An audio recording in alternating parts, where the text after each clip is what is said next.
I'm Combat Craig, and today we're going to talk about valuable VA disability claims that the VA doesn't want you to know about. Every time you file a new claim, you open yourself up to a reevaluation of all your conditions. If you're at 50% and you're trying to get to 70%, you might as well file a valuable VA claim that has a high likelihood of actually getting you to 70% using the combined ratings table, aka VA math. Valuable VA claims are claims for disabilities that typically come in at 30% or higher.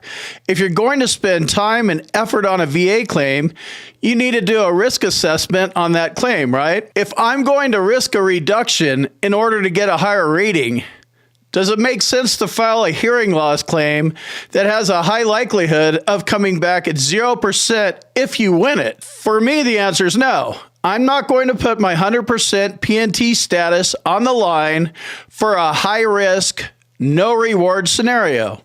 That's just me. You might be different. I call this leveling up your VA claim. As I'm going to be focused on the disabilities themselves in this video, you want to think, do you have these disabilities? Can you work this into your overall strategy? It's all about having a strategy. It's all about risk versus reward, understanding the VA rating criteria, and, what is the likelihood of me actually winning this claim and winning the compensation that I'm seeking? I cover VA claim strategy in depth in my bootcamp at combatcraig.com. Links in the description. Let's go into the meat and potatoes of this video, and that is valuable VA disability claims the VA doesn't want you to know about. Why do I phrase it like that? Because the VA is the enemy. They don't want you to know about anything. They don't want you to know about medical evidence. They don't want you to know that everything you do is a legal process. Everything is risk versus reward. They don't want you to know any of that stuff. They do a horrible job of advertising it, if they even do. I mean, they have a website now, but back when I got out, none of this stuff was around. I sure wish there was a Combat Craig out there helping me back in the early 90s. And I've heard that before from you guys. VA disability ratings for arm conditions. We're hard on our arms. I busted my elbow and I got hardware here in my right arm. I also have ulnar nerve damage in my right hand as a result of failed neck surgery. I don't know how many times I've dislocated and sprained both arms and wrists multiple times. I'm surprised I haven't broken more stuff in my arms, but I was tough on my entire body and my arms are no exception. The VA uses 38 CFR 4.71A diagnostic code 5201 to rate limitation of the arm at 20, 30, or 40%. VA takes into consideration whether the veteran's dominant or non-dominant arm is affected and how severely it's limited. So I'm right hand dominant, right? They know that. And, you run your mouth at VA medical appointments and all that stuff. This kind of information they get from you. This would be a positive piece of information. But keep running your mouth and you're going to bury yourself. So watch what you say to these guys because the VA is the enemy.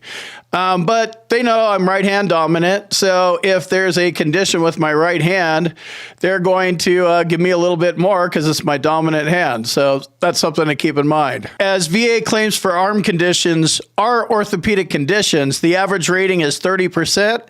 And that's why it makes it onto my list of valuable VA claims the VA doesn't want you to know about. VA disability ratings for traumatic brain injury. Traumatic brain injury can be caused by many factors. Symptoms of TBI may include short-term memory loss, inability to follow directions, headaches, personality changes. It's wide-ranging, the symptoms that you get from TBIs.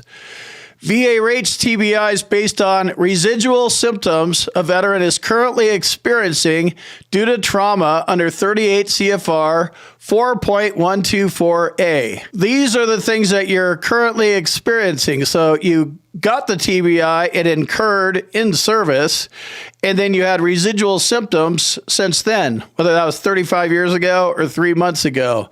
Continuity of symptomatology is what that's called. They want to see symptoms all the way through, especially if you're trying to establish a direct service connection claim. Rating criteria for TBI residuals are divided into 10 subcategories to evaluate the condition based on the level of severity and impairment in each area. Ratings range from 0 to 100% depending on the severity of your conditions.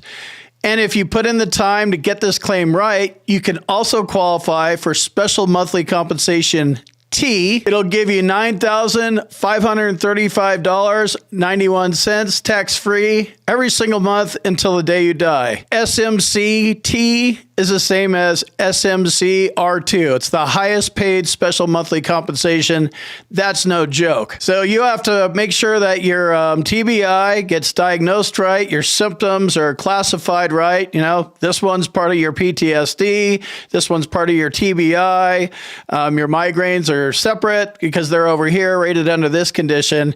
You want to make sure that you have a doctor that knows what they're doing and puts all the symptoms where they're supposed to be so you can get into these higher levels, or in this case, the highest level available to any veteran. VA disability claims for major depressive disorder. Depression is a serious mental health condition. It affects the way that you think, you feel, you act, what you do. Symptoms of depression may include feelings of sadness, worthlessness, hopelessness, lack of motivation or interest, sleep issues, concentration issues, the list goes on and on. Irritability, fatigue. Sounding familiar?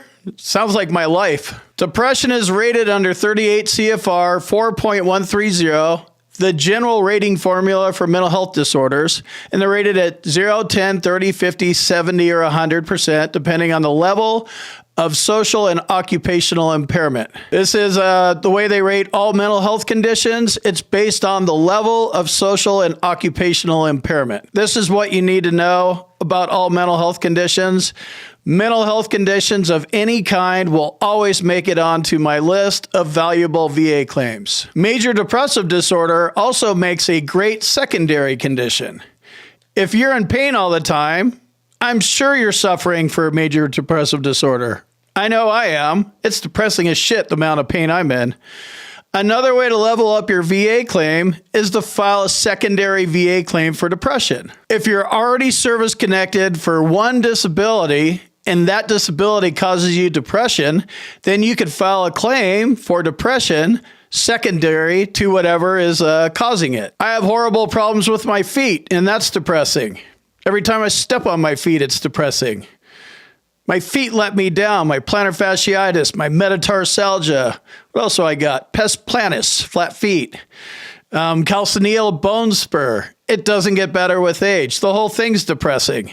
Sometimes I don't even step out of bed. It's so depressing. So I already have a diagnosis of major depressive disorder, and I also have a solid mental health rating at 70% to go along with it. But if I didn't have that rating, I would definitely be filing a depression claim secondary to my feet for sure. Let me jump in here real quick and tell you about my boot camp. If you want to learn more about the VA claims process, check out my boot camp. You can talk to me live. There's a link on the website. And in the description, combatcraig.com. And also, if you need medical evidence, like a nexus or documenting your symptoms properly, go to our website, combatcraig.com, and it says medteam/nexus letters. Click on that link, fill out the form, boom, you're done.